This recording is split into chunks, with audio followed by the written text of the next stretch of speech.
Well, a lot of people we know with Maddie have come from North Wales to work in the collieries. That was built for him as well, innit? I remember my grandfather in the 60s, and I was interested because his surname is Rasmussen, and trying to find out his father came from Norway. He came over from Norway when he was 40 and married. He was a seaman and married a girl from Plymouth. My father came from Scotland, my grandfather came from Scotland. They came down here, they got married, they came up to the Rhondda Valleys. My grandmother came from County Down. She had 7 children. She had 4 when she came down, and my mother was born 2 months after she came to Glenllachar. No, my father was from Gwanwyn. Female ancestors seemed to be the Welsh ladies. The men come in here looking for work, meeting them, and then marrying, and then progressing down the family tree then.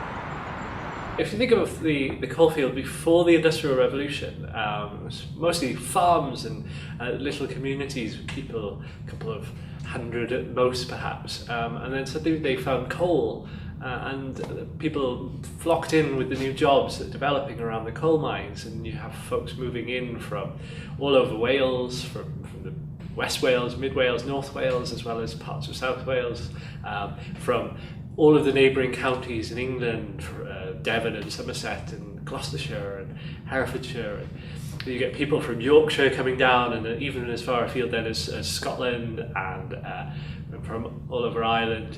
And you get people moving in for the valleys from even further abroad, so all over Europe, from Scandinavia and Norway, from Poland, from Russia, from Italy, from Greece, so from France, Belgium, Germany even. So yeah, a little bit of everywhere, all in the valleys, a world of its own, if you like.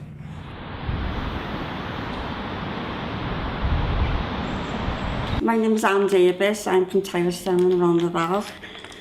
Both my grandfathers were miners. This is Walter Charles Corder. He came from Watermore in Cirencester, Gloucester. He and his brother they were intended to come to Fernhill, but they were redirected to Ferndale.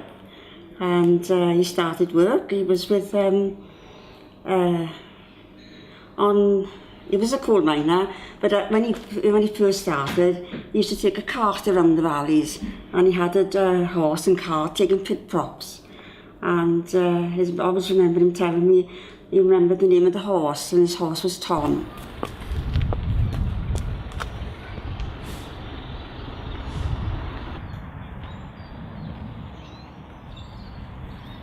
Some people would move depending on what jobs were available. So if the jobs suddenly became slightly scarce in an area, folks would take the skills that they got as miners and move to mines elsewhere. So some would move to America and to Canada, some would move to Australia and to South Africa and to New Zealand, and some would go on to ships, and so they would take valleys culture all over the world with them.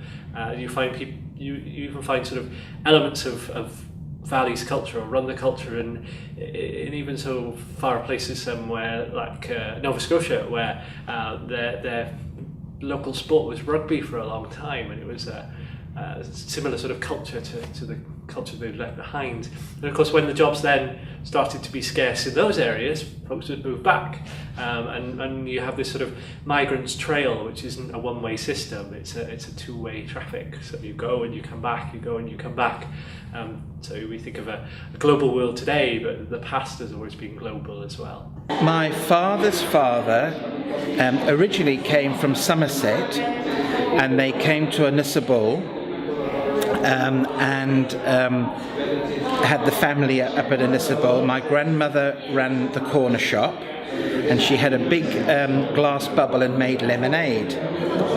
But after a while, with the coal mining declining, they went to live in Coventry in the West Midlands, and that's where my father met my mother. They went to live in Rhodesia, now called Zimbabwe, and we came back about 20 years ago to England, and then my mother and I came back to live in Treherbert about 4 years ago. So we've sort of done a complete circle, yes. And my mother's family came from Devon. And a lot of people from Somerset and the West Country went up to Ferndale, which is, I don't know if you've been up to Valleys, but Ferndale and up Mardy. Well, I worked here. I learned to play trombone, and I worked then underground here, and then I went from here then back to Ferndale, and then on to Mardy Colliery. So I worked 30 years underground, you know. So were you part of the colliery band then? I was, oh yeah. And do you know if the band, were they originally from a diverse? Yes, they were, you could tell by the names. I mean, my name is England, and the England family around North Somerset, Taunton and Ilminster, you know, we've been back there now. And a lot of the boys, when you worked underground, their names obviously weren't Welsh. There's a tremendous surge of people coming into the Rhondda Valleys before the First World War, you know, mainly before the First World War.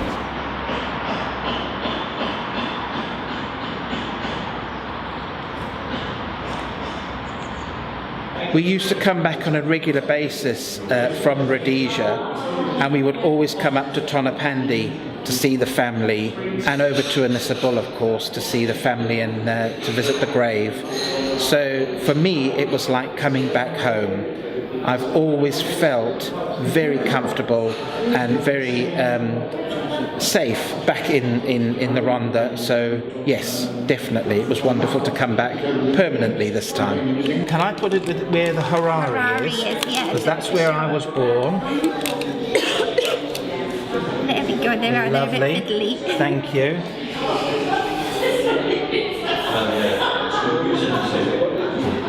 That's lovely. Thank you very much. That's a pleasure. Thank you. Thank you. Bye-bye. But the Palmer family, they, apart from one brother, they all went to the South African gold mines and made a lot of fortune. And one went to America, one went to Australia. But my great-grandfather came back. But he lost his money and then went back to South Africa and came back again and became a more sensible rich man. My grandfather, who did work in this colliery, I believe he came from Somerset. And the history goes back to the Blackmores. My father's side came from West Wales, and they came up from agricultural type beginnings and then moved into the valleys for the mining and the money. And on my mother's side, it's a bit more colourful because the family have got two sides to it. My great-grandfather came in from the Cotswolds, but I think my great-grandmother's line, Welsh line, went back some way in the Pontypridd, Eglwysilian area. And that's where, as children, we were always brought up to think, well, we're actually a very wealthy family because we're supposed to have got this connection with the Edwards millions or whatever they call it over in New York. So primarily part of the family were here, but the rest of the family came in because of the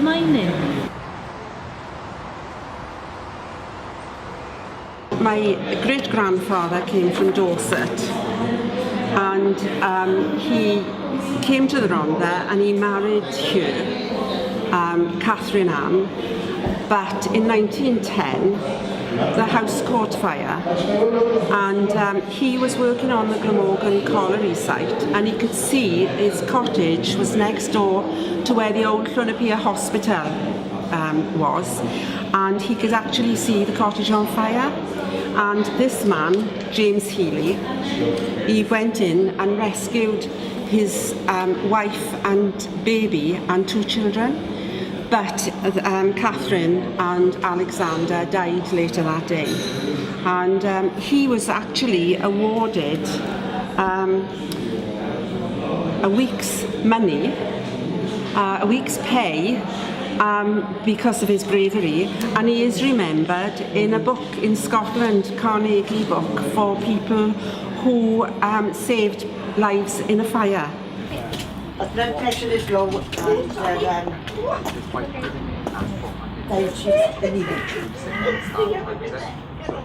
They can't move now. We'd have to wait for the next one. I just printed stuff because I just joined. I'm £70.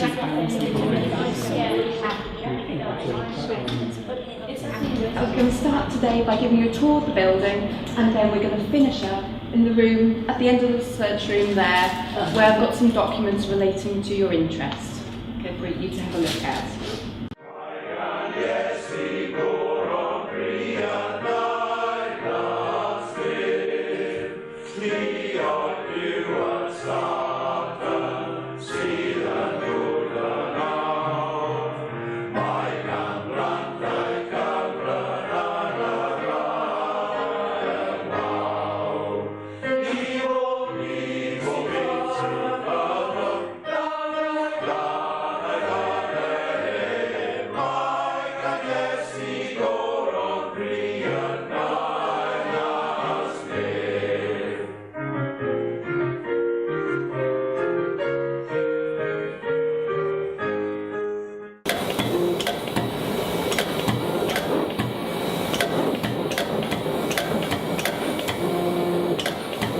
Template of the box, and you fold it the wrong way first, gently, and then fold it the right way, and then I used to make boxes like Aaron Drizzler. Did you? Yeah, they used to be cut out ready like Aaron. I have to make it up with it. We've got some small ones in the drawer I could pull together. Clever, don't they? We'd have a pie like the fire station. And we'd have to bang them out, you know, and cut up from the bits of cardboard like. I should imagine they use the same come sort like of that and machine. we'd make them all like. We've made all the photographs now, we on the machine. In the years we've had it. I would have to bash them out.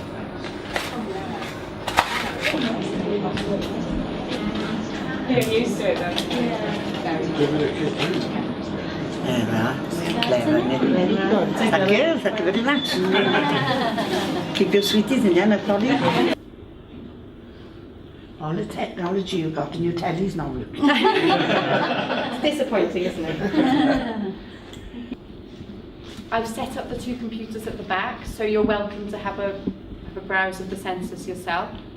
You'll find that lots of libraries and archives run sort of getting started sessions for people doing their family history or carrying out other types of research, so that's always worth investigating.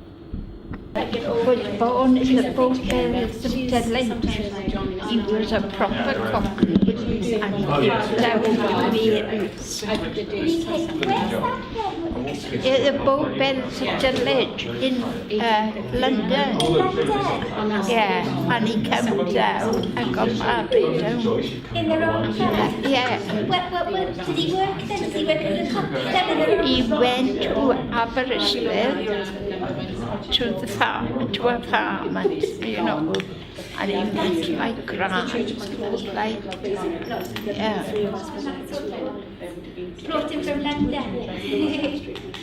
So I'm half English, half Welsh.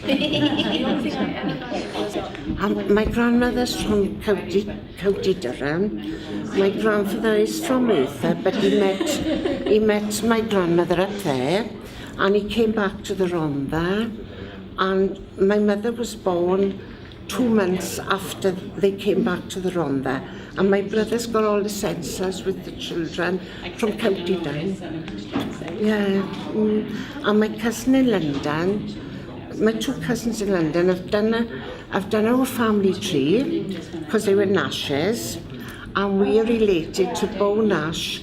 There was that dandy and thing in Bath, but he died in poverty in Swansea after all that, so I definitely know he's part of my family.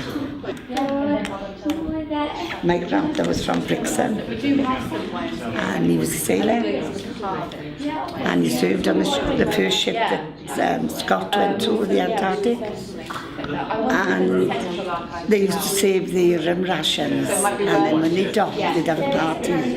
And the recent book that has been written about Scott, my grandfather's name is mentioned in there, because apparently a fight broke out, and my grandfather was described as the burly seaman from Swansea, and he apparently bit somebody's finger, and they chucked him off in Africa, and the ship went without him in it. Scott took him off because he bit his hand, started his fight, but they did pick him up on the way back home, because he didn't go on the second one then, which more or less was good, because none of them came back, like. So that was my grandfather, and he looked like a sailor. He was, honestly, he was right there and beard, you know. He looked like a sailor, yeah. Like Uncle Albert. Yeah, that's right. I researched my husband's family, and the grandmother, my husband's grandmother's great-grandmother, which would be my husband's great-grandmother, she worked in the Scotch colliery in Tonopandi, making the bricks when she was 15 years of age. Making the bricks? Making bricks, because they used to do them on the surface. They were like a mud mould that was turned out really and left to dry. But this was family told this story about she'd made bricks, so she was as young as 15. And when I done the censor research, I actually found it stated on the censor that she was 15 years of age and brick maker, Scotch colliery, which is one of the big collieries that was running in Cwnapere at the time. And like I explained to Rachel, there's actually a brick on display in Asda's cafe, which would have been one of the bricks that possibly the grandmother could have made, you know. So that was quite an exciting thing to find. I remember my grandfather in the 60s, and I was interested because his surname is Rasmussen, and trying to find out his father came from Norway. And just looking at the records, he came over from Norway when he was 40 and married. He was a seaman and married a girl from Plymouth, and that's my grandfather came about, and finding the other. He was born in Ponty. Obviously his father and mother came from Norway, father and mother came from Plymouth. And then my other grandfather, my father's father, the family are from the Potteries. So it's finding why they came. You'd imagine the Potteries, there'd be plenty of work, but finding why they came to South Wales for work. And there's quite a variety of names. His great-great-grandfather was Theophilus. So it's just trying to find a bit more information about where they come from, with that sort of name and heritage. Lovely, thank you.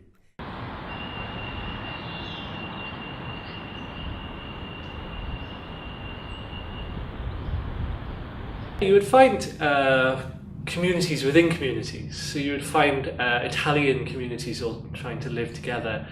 You would find Polish Jewish communities living in the similar spots. So you'd have Little Poland or Little Italy, if you like. You'd also find Irish communities living very much in the same quarter. So you wander around a town and you might find a Catholic church, and that normally tells you that the Irish community might have settled there. And you might also wander around a Valleys town and find an old synagogue building, and that would tell you that that's where the Polish Jewish community had settled in the past as well. My grandparents were from near Wexford. My grandfather came over to fight in the First World War on the side of the British. Partly because he'd heard about what they did to Belgium. They went through Belgium to attack France. And partly because the Irish had been promised it would help towards their independence if they fought for the British. So he came over to fight for the British. He was wounded in the leg in France. It was called a blighty wound. They would go back to Britain if they had certain wounds, and that was a blighty wound. So he was released. He was in hospital over there, and the nurse who attended to him, Mrs. Williams from Mountain Ash, told him about the work that there was in the pits compared to poverty in Southern Ireland. So he went back to Ireland. He got married. Life wasn't too good there because he was being attacked by the IRA because he'd fought for the British Army, and he was being attacked by the British because he was Irish, and there was the poverty as well. So 1921 or so, he left Ireland, came to Mountain Ash, got established, sent for my grandmother, and she brought over my mother, the baby at the time, was 1922, and that's basically how they came to be there. So it was by coincidence that I'm born and raised in Wales, the coincidence of my grandfather being shot in the leg and meeting a Welsh nurse from Mountain Ash.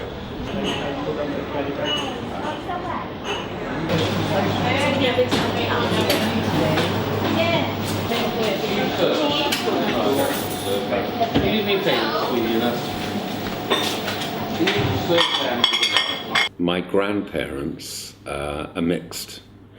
They're both Italian, but my grandfather was actually born in Paris because they went from, in about the 1880s, from Italy to France.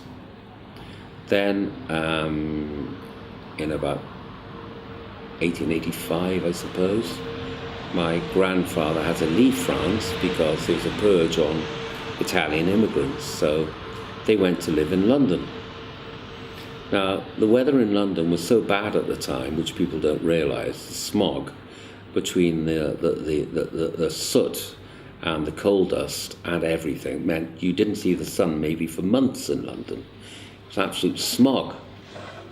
So my grandfather went back to Italy in about probably in the 1880s, where he grew up, and my great-grandfather stayed in London, where I believe he carried on working, sending money back to his family in Italy.